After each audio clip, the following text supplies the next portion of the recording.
Hey everybody, Sean and Allison here from Spoken Garden. Today we're going to come out and protect our plants from oncoming winter storms and cold weather. But before we get into that, we're super excited because we're about a month out for our book. I know, we're celebrating today, you guys. It's the 9th of February. Our book is coming out on the 9th of March. Got a month to go. So we've been high-fiving all morning just thinking about what that means and how excited we are to get this book out to you and to see it ourselves. We don't even have a copy yet. Nope. So yay, one month. Super exciting, you guys, yep. And so part of what we're going to talk about today, protecting our plants out here, is also in our book, and we cover it in more length in our book, especially about choosing plants to make sure that you don't have to truly worry about if they're going to survive a winter in your area in general. So yeah. Yeah, so we've got a potential snow coming up this week, and we've had a really mild winter here in the Pacific Northwest. So we have a couple things we're going to do today just to kind of ensure and give our plants a little extra protection. So first we're going to talk to you about some of our perennials back out here in the yard, in the ground. Then we're going to talk to you about what we're going to do with our planters for this upcoming cold weather. And then we're going to tell you what we're going to do with our new seedlings that have already popped up and how we're going to protect those. Yeah, let's get to it. Let's go to it. So now you might be wondering, well, Sean and Allison, why are you guys doing this all of a sudden right now? It's the middle of winter. Shouldn't you have done it before in the beginning of winter? And well, we haven't had a really hard freeze yet here in the Pacific Northwest, at least not in our area. And now we're forecast to get down to about 20 or so degrees at night for the next couple nights in a row. And so some of our plants we're a little concerned about, especially like these perennials, these false dracaenas over here that we've talked to you about. And so we want to protect them. We want to do the best to make sure that they do survive these cold temperatures, because these are right on the cusp of hardiness in our area. So if you have plants that are under those same conditions or sound similar to these, you might want to think about protecting them during really hard freezes for a couple nights. So what we're going to do is we're going to try and wrap them or cover them, and we're going to show you how to do that, but we are going to do this at the end of the day after the garden has gotten all the residual heat from the day that it's going to get. And then what we're going to do is we're going to cover, wrap, do what we can with these plants, so then they retain more of that residual heat and we trap that around them. So later on when those cold temperatures come, they're not as impacted by those cold temperatures. Plus, if there's any frost or anything like that, like moisture in the air, which there usually is around here a lot of the time, that doesn't get on the plant and then freeze and then further hurt or damage the plant. If they're covered, that moisture won't get on top of them, or a lot of it won't get on top of them. So there's kind of a double protection there. So now you might be thinking, well, you've mulched your plants, isn't that enough? And mulch is great for helping the bottom portion of the plant underneath the ground, right? It's good for insulating the plant roots. It's good for a lot of different other things like water retention, drainage, nutrients, all these things, but it doesn't help the top portion of the plant, right? It's not literally covering the top portion of the plant. And in this case, for these hard temperatures coming, we want to try and protect the top portions of some of these plants because they're not as hardy as, say, some of the other plants in our garden. So that's why we need to add this extra protection to the plants right now. So you guys, what we're gonna do is we're gonna use kind of a blend of just some tarps. We've got some random plastic that came in a big container that was sent to us. We've got some boxes from Costco. So we're just gonna see what we can do here to kind of, like Sean said, kind of wrap and insulate the top portion of the plants. And like he mentioned, we're gonna show you now, and then we're not gonna leave it that way all day though. We'll come back and do that later.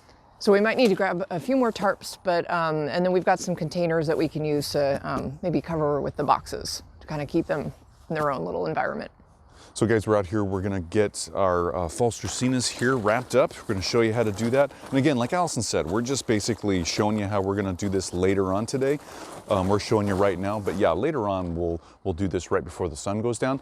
So the soil and the surrounding garden area has a lot of that residual heat from over the day, so we can trap that to get that around the plant. So tonight, what we're gonna do later is we're actually gonna take a tarp like this, and you might have something similar at home or something completely different. It's okay. In this case, it doesn't need to be see-through because the plant isn't gonna be photosynthesizing. It's gonna be nighttime. And so it doesn't need to let the light through. So basically, it's okay to cover the plant completely.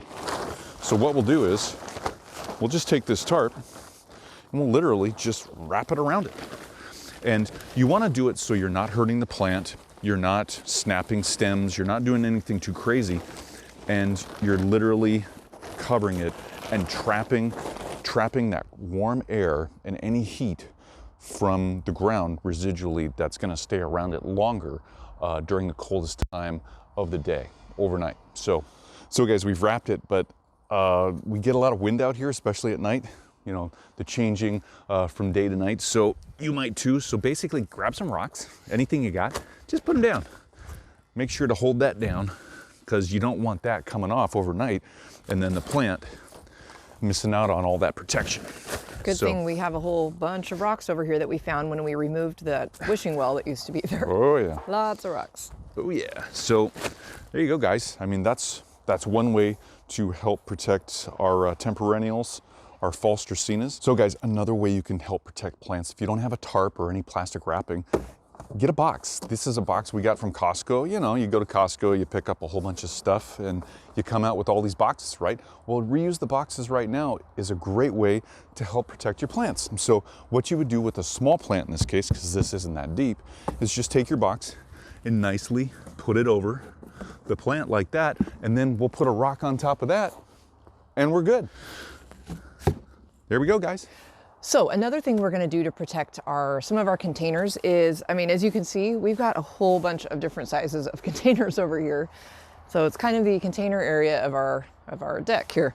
So we have a couple out in a different part of our deck that we haven't moved yet because we didn't need to. Like that rosemary over there, right, Sean? We need to go after that. Yep, that needs to be moved in. Basically, everybody, these plants are above ground. Their roots are exposed along the sides of those pots. And so with this deep freeze coming, they need to be protected. They need to be moved closer to a building or a structure where they're gonna get some residual heat and not so much exposed to this cold weather. So that's why we're really doing this. We're gonna take this pot right here and actually bring it inside overnight because I'm a little worried about this clay. This is a nice little clay terracotta pot. So we don't want that to crack. You never know what'll happen with these cold temps. We have had some rain. We're expecting to have more precipitation. So if that happened to get wet and then it freezes, it can crack the pot. So we'll probably take this pot and move it in. Some of these will be okay because the bulbs, you can see all the bulbs coming up, you guys, but they should be okay overnight. So this pot right here, you guys, and actually this one in the back, they're more of a glazed ceramic. So they should be protected and fine for the weather. I don't know, we'll think about it if we want to. What we can do is move them up closer to the house like everything else, but I actually think they'll be okay. So guys, we're in our greenhouse, you can see that. So we wanted to bring in here and show you, we've got all these great little seedlings popping up, and aren't they just great? Isn't this cool? So now with this in our greenhouse, these aren't on any heating mats. We don't have any other form of heat in here besides the one heating mat with all these plants. Yeah, and so we're a little bit concerned about the plants on the heating mat, but we're really concerned about the plants and these seedlings not on the heating mat. And the reason is because, especially for these guys, they're super tender. They're brand new plants. They're not hardened off. They haven't been alive very long. And so if a hard freeze is gonna come, we gotta really think really hard about how to protect these and keep them out of those cold temperatures. Otherwise, they'll get destroyed. They're just not hardy enough. They're very susceptible to these cold temperatures. So what we're gonna do before sundown today is we're gonna take these and we're gonna take them inside the garage, which is just over the way here. We gotta get them out of here and make sure they don't get exposed to those cold temperatures that are coming up the next couple nights. And yeah, it's gonna be a lot of extra work for us to take them inside, bring them back out, take them inside, bring them back out, because we can't leave them in the garage either because there's no sunlight in there. There's really no natural sunlight, and that's what they need right now. So it's gonna be a little bit more work, but we're gonna keep them alive this way by moving them back and forth. Okay, you guys, and that is how we plan to protect all our plants. Just for the few days that we're expecting really low temps, all of next week, it looks like it's gonna rain and be close to the mid 40s to 50s again. Yep. So apparently this is winter, yeah. 1 week. Yep, we get a week of winter out here. And you know, some people might think, well, you guys are going to a little bit of extreme with protecting your plants. And well, and that's fine to think about, but really we've put in so much work and so much time and effort.